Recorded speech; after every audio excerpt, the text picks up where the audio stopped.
Hello and welcome to GLOBEWATCH with me, Charles EBUNE, from the office of the resident representative of the United Nations Children Emergency Fund here in Yaoundé, Cameroon. At least $320 billion have been lost from January to May this year to the global tourism industry. That is according to the world's gendarme in the domain, the World Tourism Organization. It is just a signpost of the disruptive nature of COVID-19, which has infected plus 16 million people today, with nearly 1 million others dead. The impact of COVID-19 to communities has been catastrophic, with a picture of roughly 3 billion people under some sort of quarantine of the world's 7 billion people.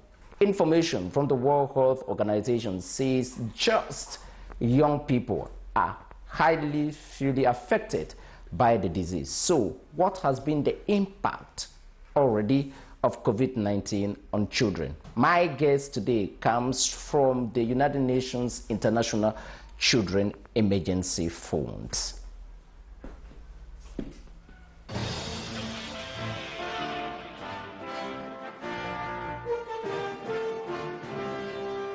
Jacques, BOYER, welcome to GLOBEWATCH.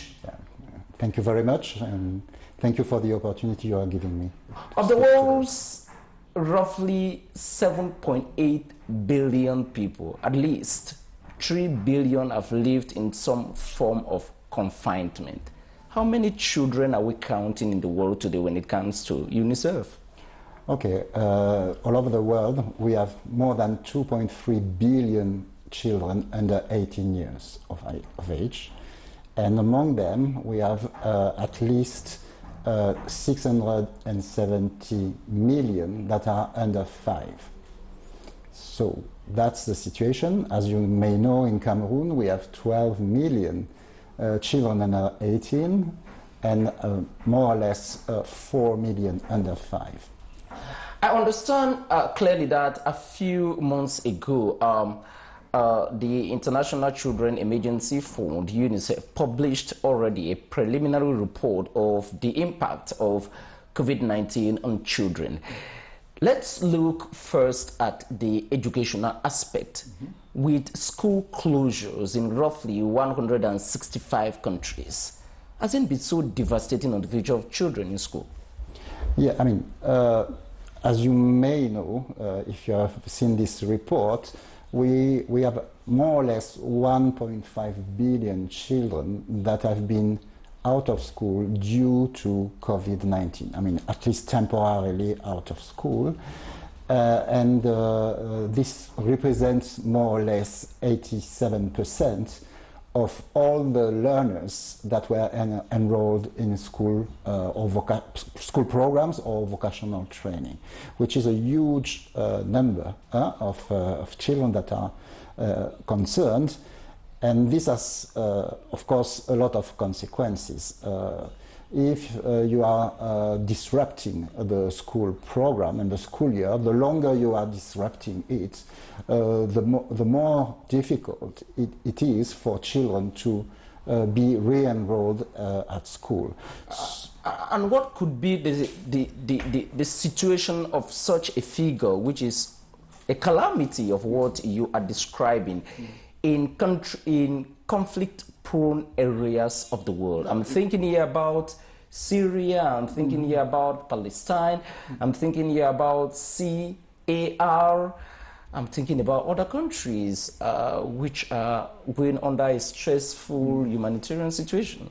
In the countries that you are mentioning, or in whatever country that has been affected by conflict, even before the outbreak of COVID-19, the children that were living there were already facing various difficulties.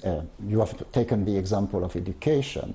Of course, there were not all of them were attending school, and the COVID-19 on top of it came, and the few children that were attending school were forced to stay home because of the epidemic. So this has been even worsening the situation, the conditions of these children living in these areas of conflict. Let's look another aspect which has to do with the well-being of the children, the normal growth of children, of the millions that you just mentioned. What is the situation of their nutrition, if I take those who are living in refugee camps, for example? Yeah, I mean, nutrition is also a concern for UNICEF. And of course, COVID has consequences on the nutrition of children. We are expecting more than 1.5 billion children being affected in one form or another by malnutrition. And even in Cameroon, because of, before the COVID, there were already some children facing acute malnutrition, mainly stunting. But with the COVID, we are expecting around 250,000 children, and among them, we are expecting 100,000 that will be affected by severe acute malnutrition. The cancellation in flights, the closure of the airspace, the sea routes which are no longer normal, the lockdowns which of course prevent the normal humanitarian agencies around the world, amongst them, are well-visioned to provide assistance. Just how strenuous is it today to undertake the responsibilities of protecting children? Yeah, as an agency? You are perfectly right then, when you are mentioning that our supply chain is disrupted. It's not fully disrupted, but we are facing delays, especially with offshore supplies, because of the limitation of movement of planes or cargoes. But so far we have been able to continue to provide our assistance to the children, especially the most vulnerable, the ones in conflict or crisis areas, but also children living in some regions like the far north region, where also we are facing climate change issues, especially when we talk about nutrition. This also had a consequence before the COVID outbreak, but since we are facing also the COVID-19, we are also facing additional challenges when it comes to supplies. Okay. For every child. Just how disruptive has COVID-19 been on the issue of vaccination of children, which is one of the ways to ensure their normal growth? Yeah. You are touching here a very important issue that we are facing. Because of the COVID-19, all the focus of the health staff has been placed, because it's an emergency, to the care of people who are affected by COVID-19. Which means that the other services, like vaccination, you have mentioned vaccination, but there's a lot of other health services. Well, I could have taken any other service. Exactly. Yeah. We are seeing a decrease in immunization. We are seeing a decrease in birth delivery in health facilities, due to the fact that the health personnel is not fully available for the other services. But more worrisome is that the fact that people are reluctant to go to health facilities because they think that they are at risk of getting COVID-19 if they go to health facilities, which is not the case if all the barrier gestures, all the precautionary measures are taken by the health staff. The service can be can continue to, the regular services can continue to be delivered, provided that the health personnel is taking the precautionary measures imposed by COVID-19. Last June, the Global vaccination summit took place in London through teleconferencing or video conferencing, depending on the English language area you are found on earth, whether you are of the British obedience or the American way of using English. The statistics indicate that roughly 300 million children around the world need vaccination because of COVID disruptions. How do you take serious initiatives led by groups like Gavi? I mean, Gavi is one of our main partners when it comes to immunization. And of course, we are advocating to the Cameroonian authorities, but also trying to sensitize the community on the necessity to continue immunizing children against the killer diseases that are selected by the national vaccination program. And what we are trying to do is that we are continuing to supply the vaccines against polio, measles, rubella, I mean all the targeted diseases, and we really encourage the population. We continue sensitizing the population on the need to continue immunizing the children despite the COVID-19 epidemic. You may have noticed that on the social networks there are a lot of rumors against immunization, people thinking that we are immunizing the population. I mean, we are doing trials of anti-COVID vaccines, which is absolutely not the case.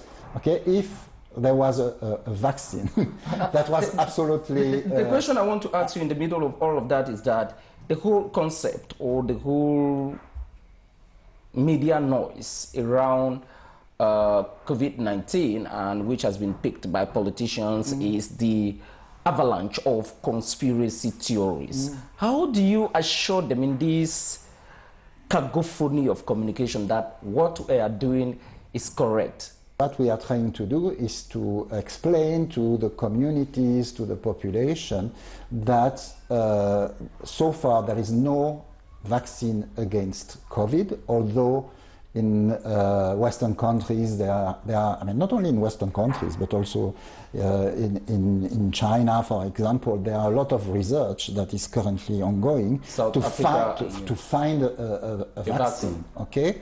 But so far, and you know, UNICEF is not only providing vaccines that have been approved by WHO.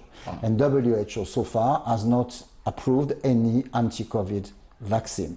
So UNICEF is not allowed to, I mean, and has not the capacity, because they don't exist so far, to provide countries with anti-COVID vaccines. So the only vaccines that we are providing, especially in Cameroon, are the vaccines that have been approved by the government. And these vaccines for children are the vaccines against the target diseases of the National Program of Immunization. When you look at the way the world has reacted ever since COVID-19 emerged last December, international cooperation and multilateralism and solidarity has been challenged tremendously. What are the key initiatives you are running today to market the message of ensuring that the lives of children are protected and saved in these hard times?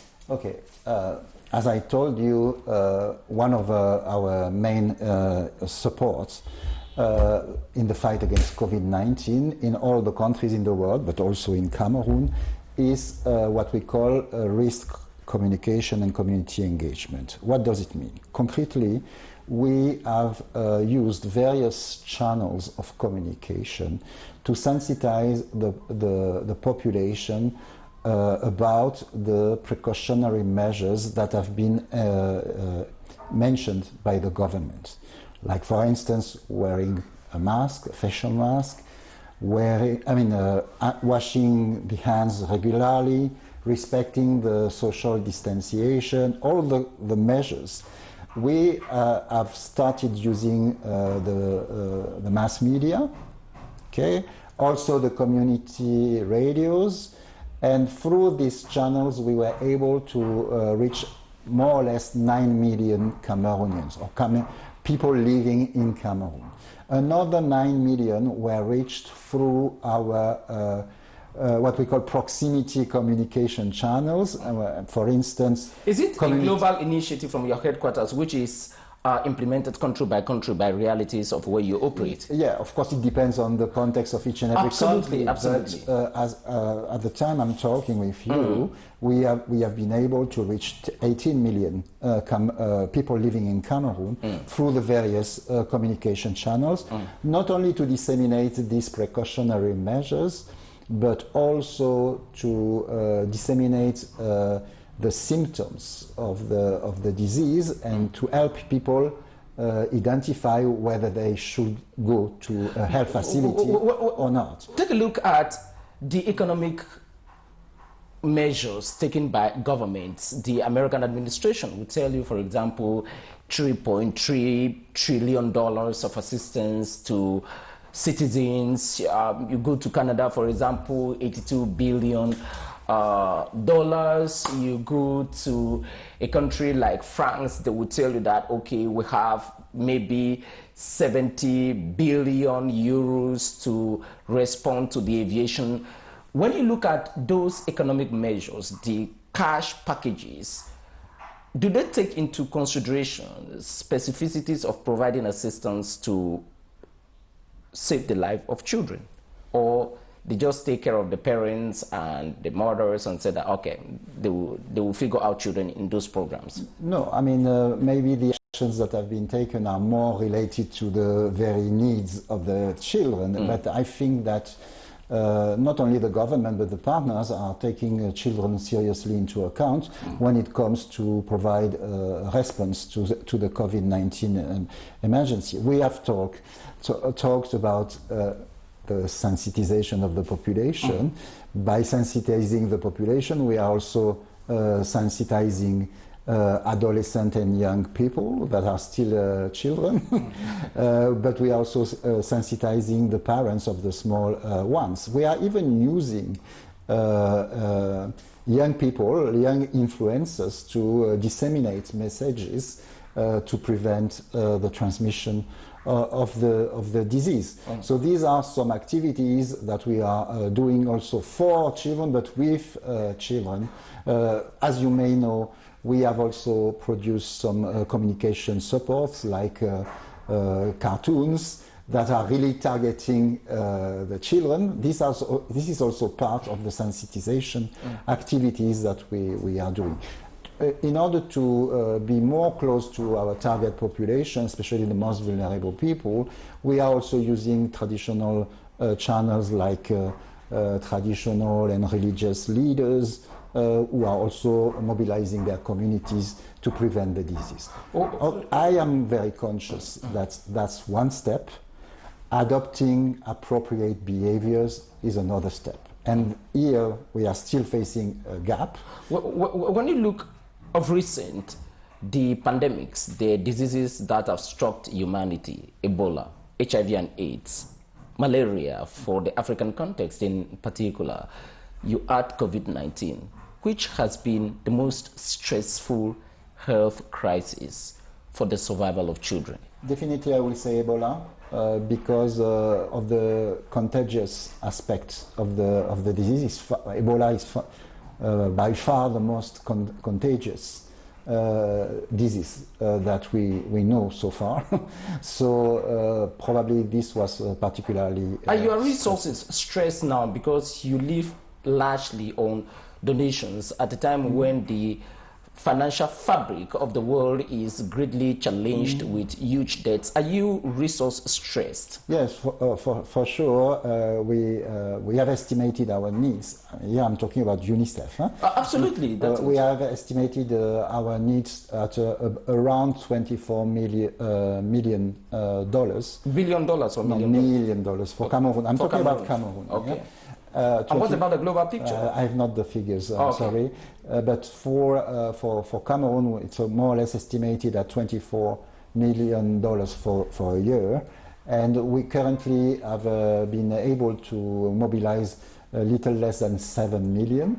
We are still continuing trying to get more funds to provide support to the response. But I just want you to understand that because of our mandate, which is the promotion, the respect, and the fulfillment of child rights, we have a diversity of actions to be done for children, be it in development context or be it in humanitarian response context.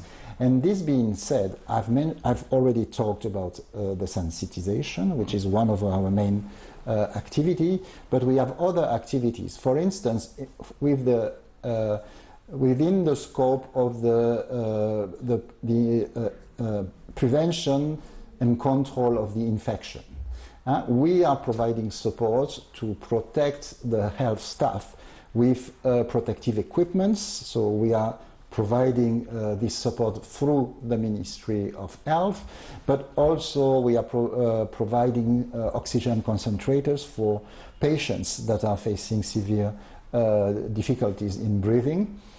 We are also providing support in the capacity building of the health personnel and also community health workers, because it's a new disease, so nobody was ready, familiar with how to treat Absolutely. people. So this is something that we are also doing.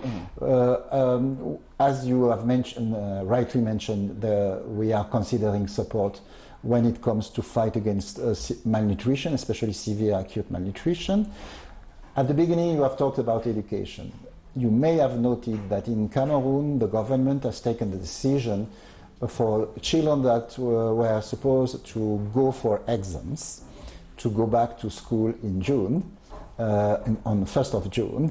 And our role was to support this back to school for children going to have exams in order to ensure a minimum security in the schools where they were supposed to have their exams. And what we did is that we equipped the schools. I think it was more than, almost 1,000 schools with wash means water, hygiene and sanitation devices for them to be regularly washing their hands before entering the classroom. You must be somehow a happy UN official. When I say that is because the current information indicates that children or young people are not all that vulnerable to be infected by COVID-19. How do you leverage that when it comes to defending their matters at the UN as an agency? Yeah. I will be a happy UN head of agency when not a single child will be facing any issue when it comes to their rights. And even if you are right when you say that it seems that the youngest part of the population is less affected by COVID than the elderly, for example, or than the adults, there are unfortunately children that are infected by the virus. When you look at the situation today and you have to project after the disease must have ended, let's simulate, what do you think will be the most enduring legacy or impact of COVID on children's lives? I think one of the most important consequences will be the disruption of already fragile systems that were in place, especially in health, in education. So this is something that we have to take seriously into account, how to rebuild or even to strengthen these systems. And of course, another consequence will be on the protection of children, especially the most vulnerable, once again, against all this the risk that they are currently facing, and all the how do you say that in English? You can say it in French. Les séquelles of the scars. Yeah, of the disease. You know, not only the psychological one, but more importantly the social ones. Jacques Boyer, the country director or representative of the United Nations International Children Emergency Fund for Cameroon. Thank you very much indeed for being guest on our program. Normally, we conclude with a handshake, but because of the COVID regulations, we greet each other from a distance. Thank you very much indeed for being guest on GlobeWatch. I think that the Japanese greetings is more appropriate. Thank you. Okay, thanks a lot. You're welcome.